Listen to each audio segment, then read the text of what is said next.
বিড়াল তোমার জন্য নিচে আমু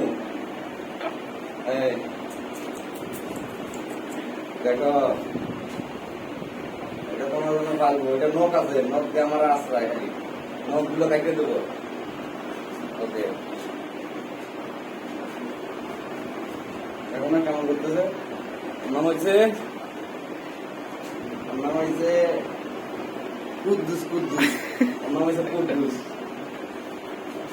দেখো পাঙ্খার হাওয়া খাওয়াইতেছি। এই দিয়ে দেখাও, এই যে পাঙ্খা চলতেছে, পাঙ্খার হাওয়া ঘরটা তো খাওয়াইতেছি। এই ঘরটা পড়ছে তো সেলটেল ঘুরে কুদ্দুসে করছে না কুদ্দুসে কুদ্দুস নেওয়া করে